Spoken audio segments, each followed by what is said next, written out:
Hello, and welcome back to my channel. I'm Yanza, and I'm excited to share with you my 2021 Blackout bullet journal setup. This year I decided to challenge myself and try something different and do the Blackout version of bullet journaling. I don't follow or see many who do the Blackout bullet journals, and so I wanted to be one of those that represent. As you can see, it's another Archer and Olive, the A5 Blackout version. I just love Archer and Olive and can't get enough. It's the same navy blue cover with the Big Dipper. It has nice thick covers and beautiful gold sides. I got this one with my 2020 journal in 2019 and saved it for this year. As I mentioned before in the previous video, my favorite constellation is the Big Dipper, and I decided to go along with the trend I saw with other fellow BuJo communities of naming their journals, which I thought was a super cute idea. Your BuJo is your baby, and so it's more endearing that way. Anyway, I named my bullet journal Stella, which is short for constellation, the Big Dipper constellation, and have my name on the next page. I don't like using the super awkward page in between, so I glued it together.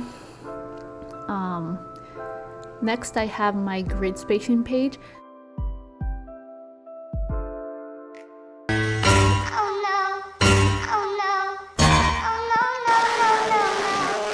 I hate when the white pens do this, but ironically the black markers and brush pens work nicely as a reverse whiteout, or I guess I should say blackout.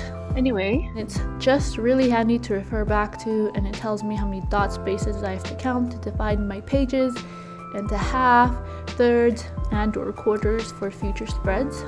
The theme for this setup is more of a simplistic vibe with line drawings of faces, as you will see, and because I use one color, the white, throughout the spread, I use Posca painter markers and Sakura jelly roll white pens, which I've demonstrated here. I wish the 0.5 jelly roll was a bit more opaque, but it will do. I also use the acrylograph white pen from Archer and Olive, which I have to get used to still. The key I have made here just outlines what I will be using to indicate certain things in the future.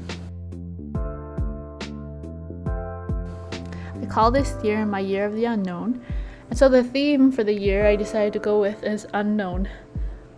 And so I will be putting that in my 2021 cover spread. I call this year the year of the unknown because I have no clue what's to come. I'm currently in an indefinite gap year after undergrad, so not sure what the next steps are.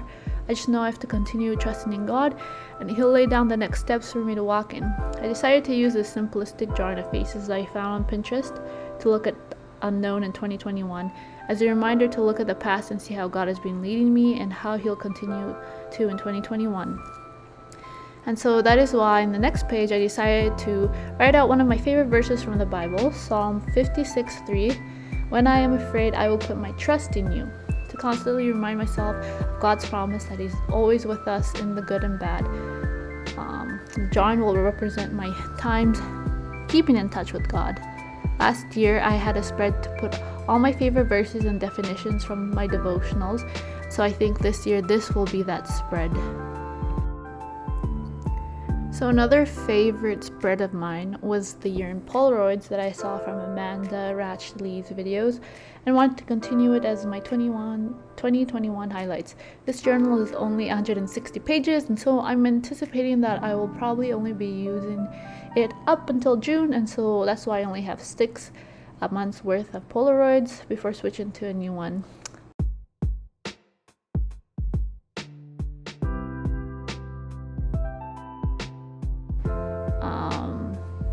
My last journal, I rarely used washi tape, mostly because I had no clue how to build it into the spreads and make it look all nice like other BuJos.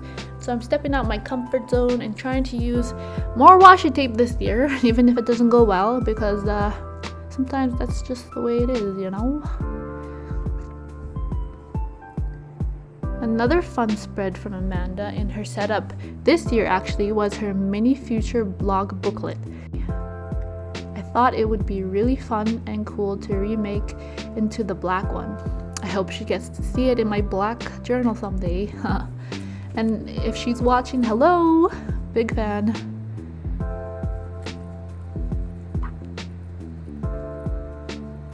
I I didn't like how the white banner looked in the first pages, so I used my Sakura brush pen to erase it and bring it lower.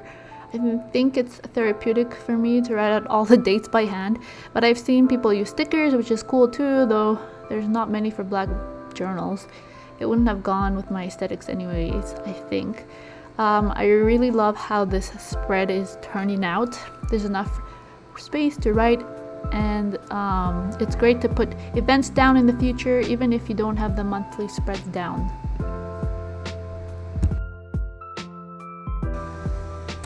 This is my finance spread. I kept it simple but a bit more specific than last year because I didn't fill it out.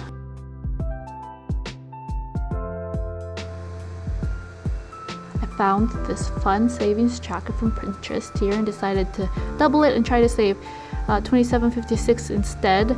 Fun fact, 27 is my favorite number, and yes, it's because my birthday day is on that day.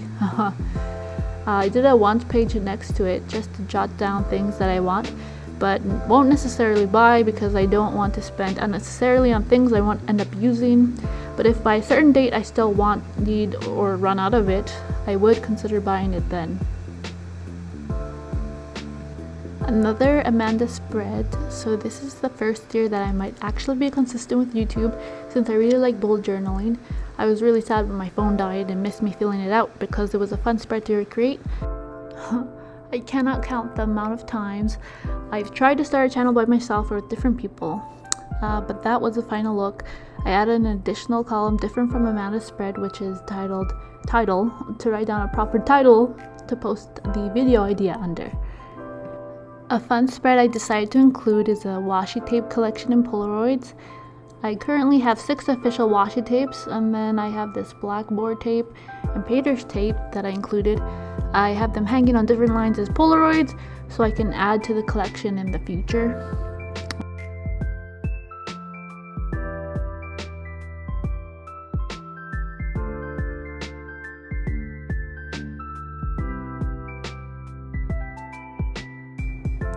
I have a watching spread here to just keep track of what I watch, and also a fun way to see how I've been spending my time, or more so be conscious of it. The next spreads wasn't my favorite, but oh well. I like to see the full year at once, so I did a 2021 in a glance and weirdly spread it out when I planned it, and so you'll see I fill it in a nonsensical manner. I wish I had used the 0.5 jelly roll pen instead of the 0.8 for a more fine look, and maybe that's why I didn't like the way it turned out. I wanted to do a year's worth of moods in pixels last year, but didn't, and so I decided to do that now. I wanted to incorporate washi tape to fill up the seemingly awkward spaces later on, but I really don't like how it turned out. And so then I decided to just stop meddling with it and decide on something and leave it. The struggle was real.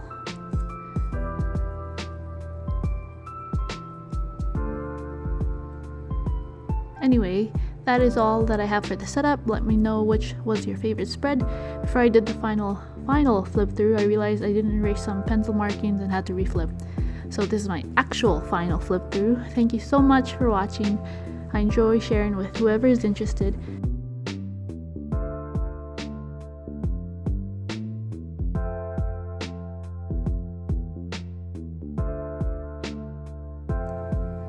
Thank you again. If you haven't seen my flip through of 2020, the link is right here.